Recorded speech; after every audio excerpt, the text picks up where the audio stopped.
রিমা আর সোম এই দুজন চোর রাতের সময় গ্রামে গ্রামে ঘুরে চুরি করতে যেত। দুজনেরই এই কাজে খুব আনন্দ হতো। এক রাতে এইভাবেই চুরি করার উদ্দেশ্যে রিমা আর সোম একটা গ্রামে এসে পৌঁছয়। দুজন একটা গাছের নিচে বসে গ্রামটা দেখতে লাগলো। গ্রাম দেখতে খুব ছোট ছিল, কিন্তু বাড়িগুলো খুব ভালো আর বড় ছিল।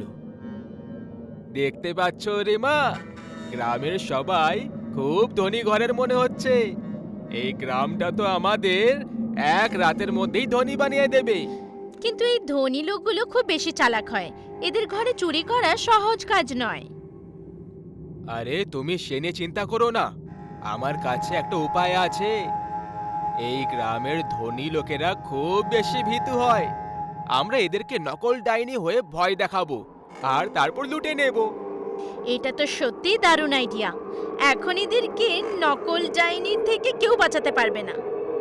এইটুকু বলে রিমা ডাইনির মতো হাসতে লাগলো আর বৃষ্টি শুরু হয়ে গেল। গ্রামে গোবিন্দ নামের এক লোক তার স্ত্রীর সঙ্গে থাকত। সে খুব ধনী ছিল না, কিন্তু টাকার কোনো অভাবও ছিল না। সেই রাতে ওরা দুজন ঘরে গল্পগুজব করছিল। তখনই ঘরে লাইট চলে গেল। আরে এ কি, তুমি এখানে থামো, আমি উপরে দেখে আসছি। হয়তো বৃষ্টির জন্য চলে গেছে। গোবিন্দ ওখান থেকে চলে গেল। বাইরে হঠাৎ বিদ্যুৎ পড়ল আর নলিনী ভয় পেয়ে গেল। কিছুক্ষণের মধ্যেই ওপর থেকে গোবিন্দের জোরে জোরে চিৎকারের আওয়াজ এলো। সেই আওয়াজ শুনে নলিনী আরো ভয় পেয়ে গেল। গোবিন্দ, কি হয়েছে তোমার? নলিনী অন্ধকারে ভয় পেয়ে ওপরে যেতে লাগলো। সেই সময় ওপর থেকে গোবিন্দ দৌড়ে নিচে আসছিল। সিঁড়ের মাঝখানে দুজনে ধাক্কা খেলো আর নিচে পড়ে যায়। নলিনী গোবিন্দকে দেখলো। ও খুব ভয় পেয়ে গেছিল আর ওর মাথা থেকে রক্ত বের হচ্ছিল। এই রক্ত কোথা থেকে বেরোচ্ছে? ওপরে কে আছে ওপরে? ডাইনি। ডাইনির নাম শুনে নলিনীও ভয় পেয়ে যায়। তখনই দুজনে দেখলো যে সিঁড়ি থেকে একটা আলো ওদের দিকে হাওয়ার সাথে চলে আসছিল। দুজন ভয় পেয়ে পালালো আর ঘরের বাইরে যাওয়ার চেষ্টা করতে লাগলো, কিন্তু ঘরের দরজা বাইরে থেকে বন্ধ ছিল। গোবিন্দ দরজা ভাঙার চেষ্টা করলো, কিন্তু ওর কিছুই অসর হলো না। এতক্ষণে পেছন থেকে এক ভয়ঙ্কর আওয়াজ এলো। দাঁড়াও! দুজনে পেছনে ঘুরে তাকালো। তখন ওখানে একটা ডাইনি হাতে মোমবাতি নিয়ে দাঁড়িয়েছিল।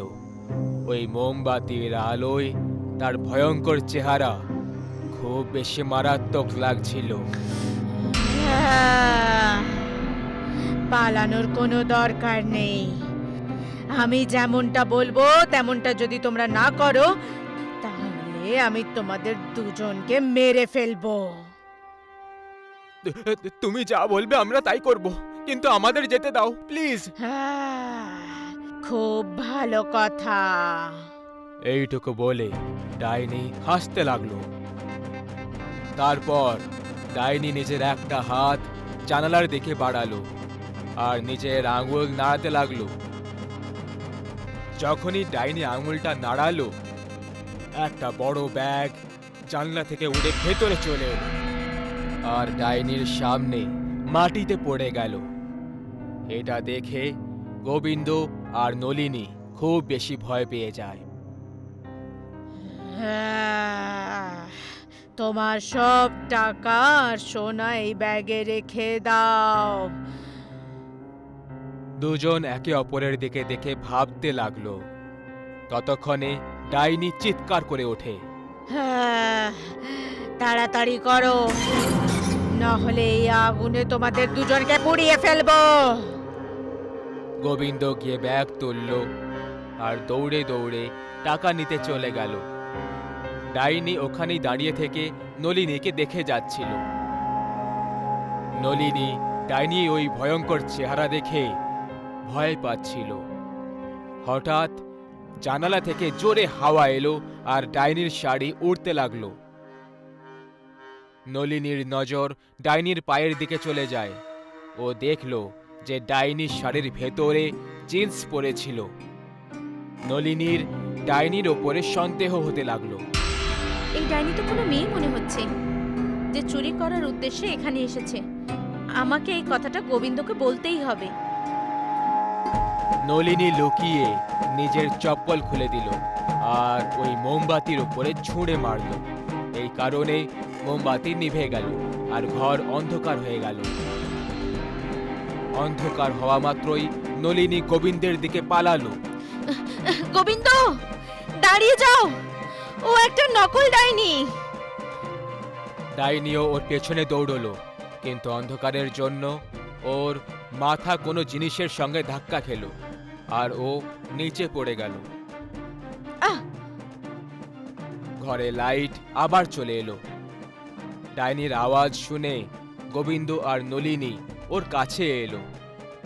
ডাইনি মাটিতে চুপচাপ পড়েছিল আর এখন শাড়ির ভেতরের জিন্স পরিষ্কার দেখতে পাওয়া যাচ্ছিল।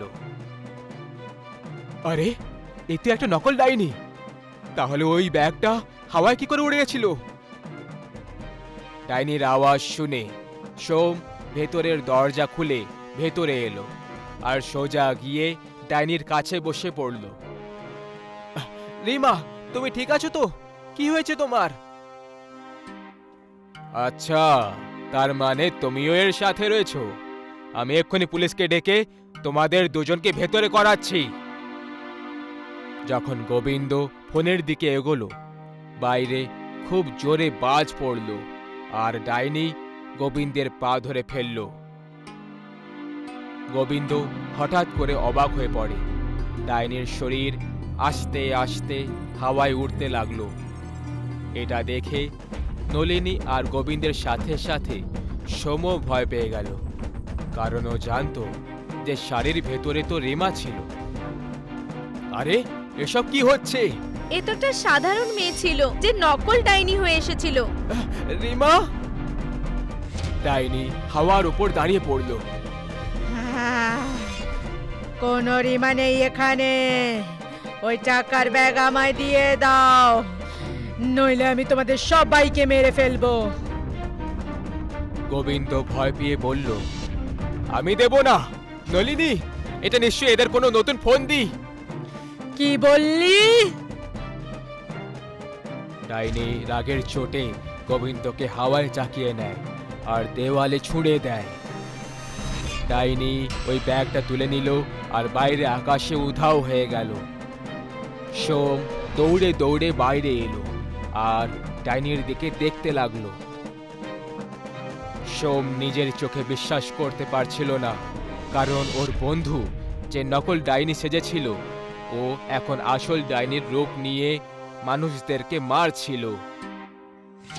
ওই দুর্ঘটনার পরে গ্রামে ডাইনির কারণে অনেক লোকেদের মৃত্যু হয়ে যায়, কারণ সবাই তার জিন্স দেখে তাকে নকল ডাইনি ভেবে তাকে টাকা দিতে বারণ করে দিত। মৃত্যু এমন একটা ভয়ানক সত্যি যেটা থেকে আজ পর্যন্ত কেউই বাঁচতে পারেনি। কিন্তু আরও একটা কঠোর সত্যি এটাও যে সত্যি মরে যাওয়ার পরেও সামনে আসতে পারে। আজকের কাহিনী দুটো বোনের, যারা অ্যাডপ্টেড চাইল্ড ছিল। ওরা কখনো নিজের মা বাবাকে দেখে আর নিজেদের জীবনটাকে অ্যাডপ্ট করা পরিবারে কাটিয়ে দিত। কিন্তু জীবনটা ওদের সাথে এমন খেলা খেলল যে খেলায় ভালো খেলোয়াড়রাও হার মেনে যাবে। কি করছো নিধি? এখন তো বড় হয়ে গেছো, এবার তো মাটিতে খেলা বন্ধ করে দাও। আহ, দিদি, তুমিও কি? কোথায় তোমরা? তোমাদের ঘরে যাও আর নিজেদের জিনিসপত্র প্যাক করে নাও। আমাদের নিয়ে যাওয়ার জন্য তোমাদের পরিবার নিচে অপেক্ষা করছে। চলো তাড়াতাড়ি যাও। কারণ পূজা আর নিধি অ্যাডপ্টেড চিলড্রেন ছিল, তাই প্রায় সময় ওদের ফ্যামিলিজ চেঞ্জ করতে হতো। ওদের জীবন এতদিন সুখেই কেটে চলেছিল। দিদি, সত্যি বলতে আমার এই পরিবারটা ছেড়ে যাওয়ার একদম ইচ্ছে করছে না, কিন্তু আর অন্য কোনো উপায়ও তো নেই। আমাদের মতো অনাথদের জীবন এরকমই হয়, এক বাড়ি থেকে দ্বিতীয় বাড়ি, দ্বিতীয় বাড়ি থেকে তৃতীয় বাড়ি। দুই অ্যাডপ্টেড বোন নিজেদের জীবনের সংঘর্ষে অনেক ছোট ছিল। পূজা, যার বয়স ১৩ বছর ছিল, অপরদিকে ওর ছোট বোনের বয়স ১০ বছর ছিল। এখন ওদেরকে মার্ফি পরিবারে যাওয়ার ছিল। দিদি, তুমি কি জানো ওই মার্ফি আন্টিটা খুব বাজে। ওনার বাচ্চাদের প্রতি বিশেষ কোনো টান নেই, কিন্তু জানি না কেন ইনি আমাদের নিতে এসেছেন। হ্যাঁ, কথাটা তো ঠিকই বলেছিস, কিন্তু আমিও শুনেছি যে এনার স্বভাব খুবই অদ্ভুত। ব্যবহারের তো আর বলে কথাই নেই। আগেও অনেক লোকেরা এদের এখান থেকে অনেক বাচ্চাদের উধাও হওয়ার গল্প বলেছিল, জানো। সোনা মারা, যাও বাইরে গাড়িতে বসে পড়ো। হ্যাঁ, সন্ধে নেমে এসেছে না? যাও, হ্যাঁ যাও। দুই বোন এখন মার্ফি পরিবারে পৌঁছে গেছিল, কিন্তু ওখানে ওদের এতদিনের সব থেকে ভালো এক্সপেরিয়েন্স হচ্ছিল।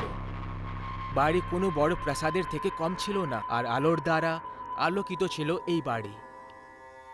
সেই রাতে দুই বোন শুয়ে পড়ে, আর পরের সকালে উঠে দেখে যে মার্ফি ওদের পাশেই বসেছিল। সোনা মারা, দেখো স্কুলে যাওয়াটা তো খুবই প্রয়োজন, তাই না? কিন্তু আমি তোমাকে দুটো রাস্তা দিচ্ছি। হ্যাঁ, হয় বাড়ির সব কাজ করো, না হলে স্কুলে যাও। পূজার পড়তে একটুও ভালো লাগতো না, সেই জন্য ও বাড়ির কাজ করাটাই ঠিক মনে করল, আর নিধি স্কুলে যাওয়ার সিদ্ধান্ত করল।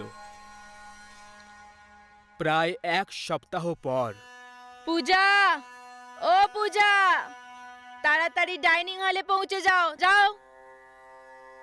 ডাইনিং হলে বসার পর নিধি, তুমি শুরু করো। আজ তোমার পছন্দ মতো খাবার তৈরি করেছি। পূজা, আমি তোমার সঙ্গে কিছু কথা বলতে চাই।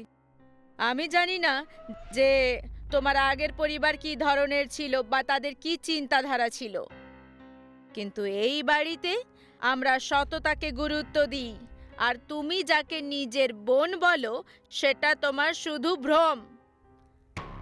এ তোমার কাল্পনিক মিত্র, আর এর থেকে বেশি আর কিছুই না, বুঝেছো? আর তুমি এখন ১৩ বছরের হয়ে গেছো, এখন এই সব ছেলে খেলা তোমায় ঠিক মানায় না। ম্যাডাম, এ আপনি কি বলছেন? আপনি কি নিধিকে দেখতে পান না? এ আমার কাল্পনিক বা স্বপ্নের কোনো ভ্রম নয়, ও আমার সত্যিকারের বোন। আপনি আমাদের দুজনকে অ্যাডপ্ট করেছেন, তাই না?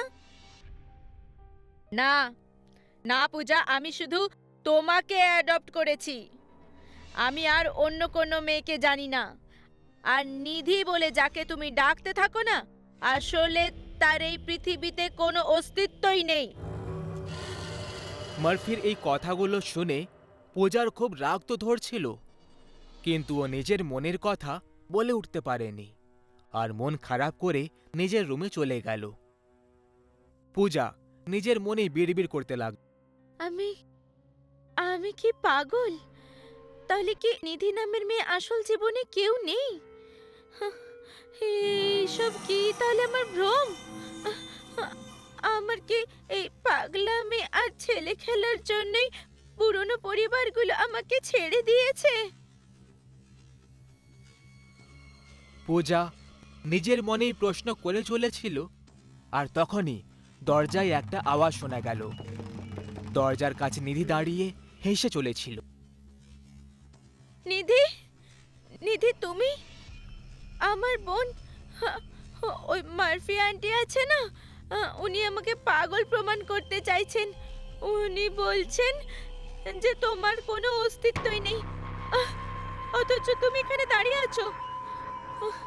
সত্যি বলবে, এটা এটা কোথাও আমার ভ্রম বা পাগলামি নয় তো? সত্যি বলো। নিধির চোখে জল ছিল, আর কোনো রকম উত্তর না দিয়ে সোজা চলতে লাগলো। আর ও বেসমেন্টের কাছে গিয়ে উধাও হয়ে গেল।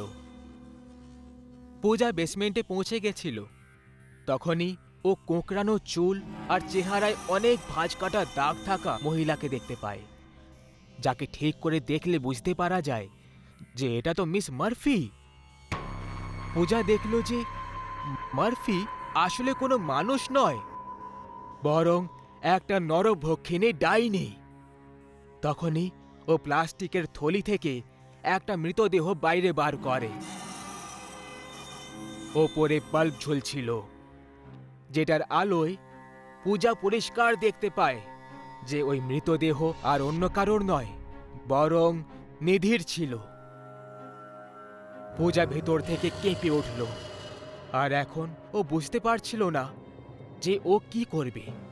ওর খুব ভয় লাগছিল আর কান্নাও পাচ্ছিল, কিন্তু যদি মার্ফি ওকেও এই সময় দেখে ফেলে তাহলে এটা নিশ্চিত যে সে ওকেও মেরে ফেলবে। পূজা পা টিপে নিজের ঘরে চলে আসে আর দরজা কষে বন্ধ করে কাঁদতে শুরু করে। এবার তো আগের চেয়ে আরো বেশি ভয় পেয়ে গেছিল। কিছুক্ষণ পর ও নর্মাল হয়ে যায়। তখন ও এটা ভাবলো যে আসলে পুরো ব্যাপারটা কি। আসলে ও এইমাত্র নিধির মৃতদেহকে দেখল, অথচ কিছুক্ষণ আগেই নিধির সঙ্গে ডাইনিং টেবিলে বসেছিল। তাহলে এটা নয় তো যে মার্ফি নিধিকে খুন করে দিয়েছে আর নিজের খুনি ক্যারেক্টারকে লুকোনোর জন্য নিধিকে অদৃশ্য প্রমাণ করার জন্য নাটক করছে? কিন্তু যদি এটা সত্যিও হয়, তবুও নিধিকে ও কি করে দেখতে পাচ্ছে? কারণ সে তো মরে গেছে। ওর মাথা এইসব ভেবে ভেবে ফেটে যাচ্ছিল। তখনই ও নিজের পাশে নিধিকে বসে থাকতে দেখে, যাকে দেখে ও খুব বেশি ভয় পেয়ে যায়। দিদি, তুমি ভয় পেও না। এটা সত্যি যে আমি মরে গেছি আর আমার নিজের কোনো অস্তিত্ব নেই। কিন্তু আমার খুনি ওই ডাইনি মার্ফি। গত সপ্তাহের শনিবারের রাত্রিতে যখন তুমি ভোম্বল কাকুর সঙ্গে মেলা দেখতে গেছিলে না, তখন আমি ভুল করে মার্ফি আন্টির রুমে চলে গেছিলাম, যেখানে যেতে সে বারবার বারণ করত। মার্ফি আন্টির রুমে তার আসল রূপ ছিল, যেমন ভূতের কস্টিউম, বড় বড় নখ, সাদা চুল আর আর রক্তের বোতল। আমাকে মার্ফি আন্টি দেখে ফেলেছিল, আর নিজের আসল রূপ লুকিয়ে রাখার জন্য উনি আমাকে ছল করে বেসমেন্টে ডেকে পাঠান আর মাথায় রড মেরে আমাকে মেরে দিলেন, আমার খুন করে দেন। আর সেখানেই আমাকে একটা প্লাস্টিকের থলিতে বেঁধে দেন, যাতে কেউ যেন আমার ব্যাপারে কখনো না জানতে পারে। এইটুকু বলে নিধি ওখান থেকে উধাও হয়ে যায়। মানে পূজা এখন পুরো ব্যাপারটা জেনে গেছিল। ওর খুব কান্না পাচ্ছিল, কারণ ওর আর ওর বোনের মধ্যে একটা খুবই বিশুদ্ধ সম্পর্ক ছিল, যে কারণে নিধির আত্মা মরে যাওয়ার পরেও ওকে দেখা যেত। পূজা ভেবে নিয়েছিল যে এখন ও যে কোনোভাবে নিধির সঙ্গে ন্যায় করবে, মার্ফিকে শাস্তি দেবে। আর সেই জন্য পরের দিন সকাল হতেই পূজা তৈমুর আঙ্কেলের বাড়িতে যায় আর তাকে সব কথা খুলে বলে। তৈমুর সেই লোক ছিল যে ওদের সেটেলমেন্ট মার্ফি পরিবারে করিয়েছিল, কিন্তু তা সত্ত্বেও তৈমুর মার্ফির আসল রূপের ব্যাপারে কিছুই জানত না।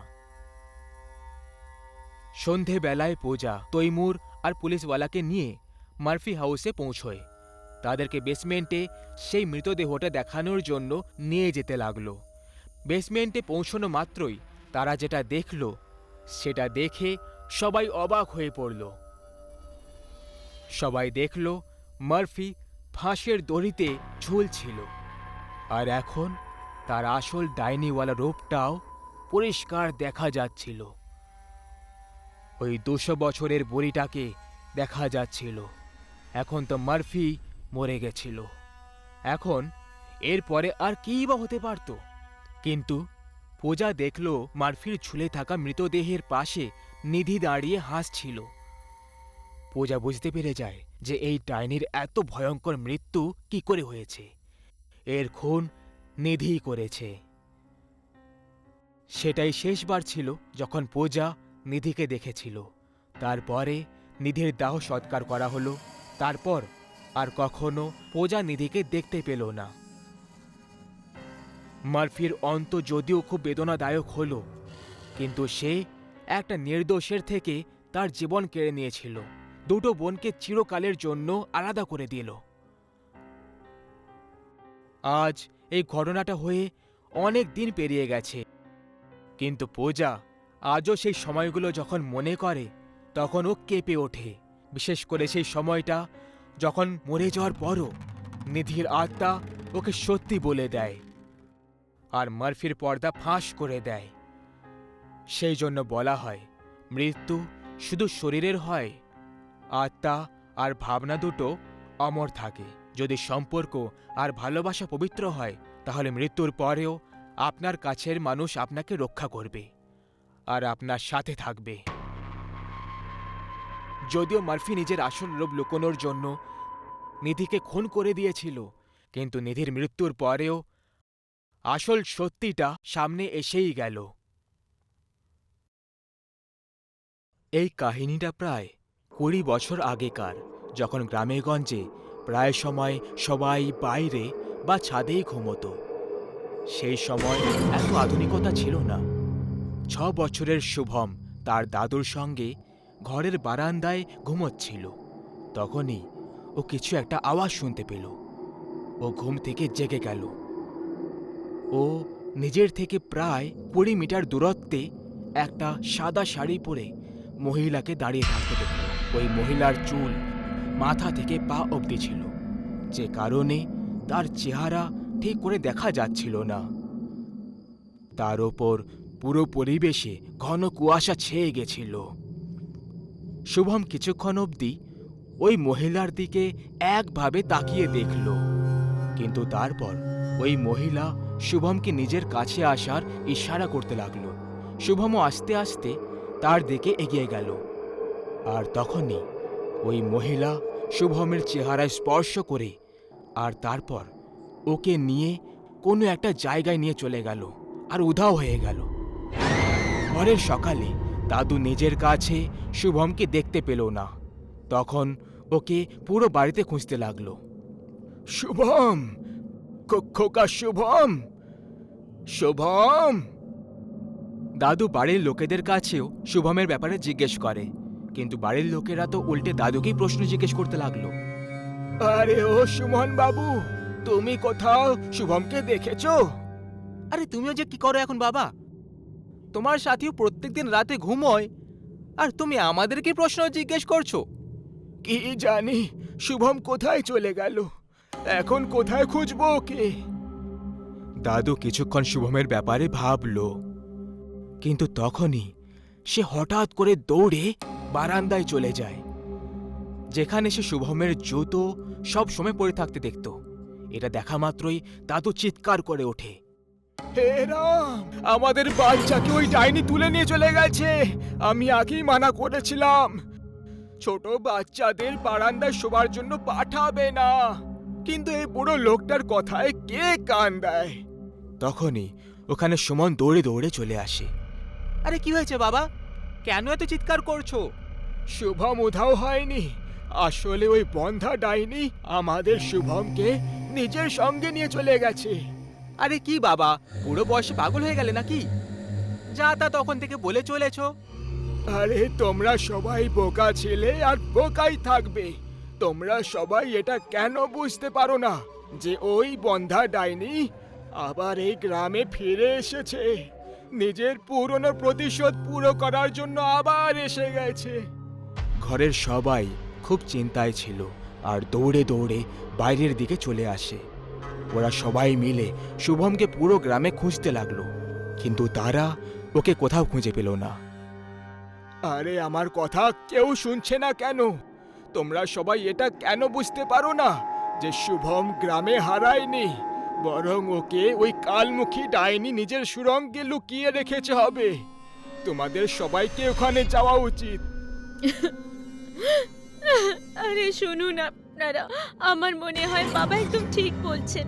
এরকম হতে পারে যে আমাদের শুভম সত্যি সত্যি কোনো ডাইনির কাছে রয়েছে। আরে কি সুমনা, তুমিও না বাবার কথাই বিশ্বাস করছো? এতে আমাদের শুধু সময় নষ্ট হবে। আরে বাবা, চেষ্টা করতে বাধাটা কোথায়? আমি তোমাদের কাছে অনুরোধ করছি, আমার বাচ্চার জন্য একবার দাদুর কথা মতো ওই জায়গায় গিয়ে দেখা দরকার। তারপর সবাই দাদুর কথা মতো জায়গায় যাওয়ার জন্য বেরিয়ে পড়ে।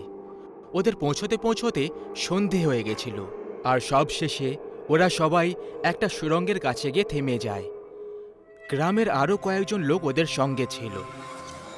এই সুড়ঙ্গটার খোদাই শুরু করো। এটাকে ততক্ষণ খুঁড়তে থাকো যতক্ষণ এর নিচে থেকে রক্তের ফোঁটা আর চিৎকার না শুনতে পাওয়া যায়।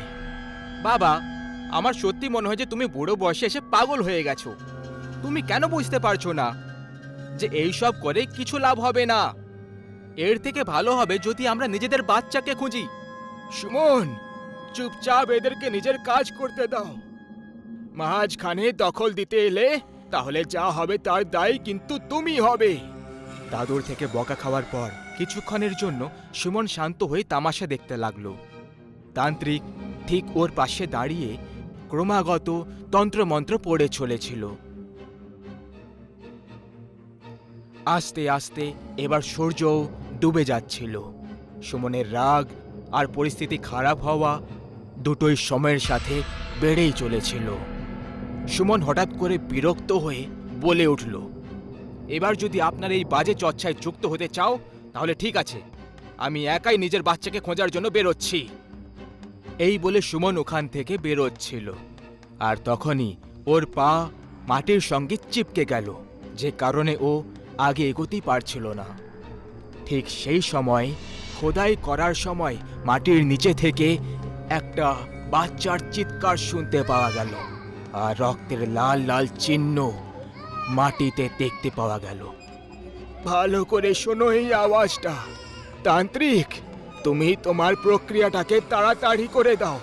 যে লোকটা খোদাই করছিল সে কান লাগিয়ে ওই আওয়াজটা শুনতে লাগলো, কিন্তু তখনই ওকে কোনো একটা হাত মাটির নিচে থেকে ভেতরে টেনে নিল, যে কারণে এক ঝটকায় ও পাতালের ভেতরে গিয়ে মিশে গেল। থেমে যাও সবাই, সবাই এই গর্ত থেকে দূরে সরে যাও।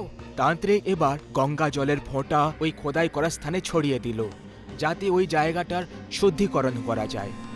তান্ত্রিক আস্তে আস্তে ওই গর্তের কাছে চলে যায়। তার হাতে কয়েকটা বীজ ছিল। সে যখনই ওই বীজগুলোকে ওই মাটিতে ছড়িয়ে দিল, তখনই মাটির নিচে থেকে একটা বাচ্চার লাশ উপরে চলে আসে, আর চেহারার ওপর থেকে মাটি সরানোর পর তারা দেখতে পায় যে এ তো তাদের শুভমের দেহ। হে ভগবান, এ কি হয়ে গেল আমার বাচ্চার? সবাই কাঁদতে লাগলো, শুভমের মৃত্যুর জন্য শোক মানাতে লাগলো। তখনই তান্ত্রিক তাদের সবাইকে শান্ত করে এটা বলল, দেখুন, আপনারা শান্ত হয়ে যান। আমি নিজের ঘোর তপস্যায় লীন হতে চলেছি। আপনারা সবাই কিছুক্ষণের জন্য চিৎকার করবেন না। এরপরে তান্ত্রিক তার তন্ত্রবিদ্যার ব্যবহার শুরু করে দিল। কিছুক্ষণের মধ্যেই একটা মহিলা সামনে এসে প্রকট হলো। তাহলে সে তুই ছিলি যে খেলাটা খেলেছে? এবার বল, শুভম কোথায় আছে? তুই ওর সঙ্গে কি করেছিস? আমি তোকে কবেই মেরে দিয়েছি, আর ওর আত্মাকে পরলোক পাঠিয়ে দিয়েছি। খুব মজা করতে, তাই না গ্রামবাসীরা? আমি বন্ধা বলে তোমরা সবাই মজা করতে। এবার শাস্তি পাওয়ার জন্য তৈরি হয়ে যাও, তৈরি হয়ে যাও। কিন্তু তুই আমাদের বাচ্চাকে কেন কেড়ে নিলি? ওই নির্দোষ বাচ্চাটা তোর কি ক্ষতি করেছিল? ক্ষতিও কিছু করেনি, বরং তুই করেছিলি বুড়ো। মনে আছে 27 বছর আগে যখন তুই গোটা গ্রামে আমাকে নোংরা আর একটা চরিত্রহীন মহিলা বলে ঘোষণা করে দিয়েছিলি? আর আমি বন্ধা হওয়ার জন্য আবার মজা করেছিলি, আর শেষে আমি হতাশ হয়ে আমাকে আত্মহত্যা করতে হলো। কিন্তু আমি তারপর গ্রামে ফিরে এলাম একটা ভয়ঙ্কর ডাইনির রূপ নিয়ে। কিন্তু সেইবারেও তুই আমাকে আমার উদ্দেশ্যে সফল হতে দিসনি। তার ফল তোর সামনে রয়েছে। আরে যদি প্রতিশোধী নেওয়ার ছিল তাহলে আমার থেকে নিয়ে নিতিস। আমার নাতি তো বেচারা নির্দোষ ছিল। প্রতিশোধ তো আমি তোর থেকেই নিতে এসেছিলাম। আমি মরে যাওয়ার পরের দিন সবার আগে তোর ছেলেকেই তুলে নিয়ে এসেছিলাম, কিন্তু সৌভাগ্যক্রমে ও বেঁচে গেছিল। কিন্তু আজকে আমার উদ্দেশ্য সফল হয়ে গেছে। এইটুকু বলে ওই ডাইনি বাতাসে কখন যে উধাও হয়ে গেল। সুমন সমেত পুরো পরিবার চিৎকার করে করে সুমনকে হারানোর জন্য কাঁদতে লাগলো। আর এরই সাথে এই গল্পের এখানে সমাপ্তি হয়ে যায়।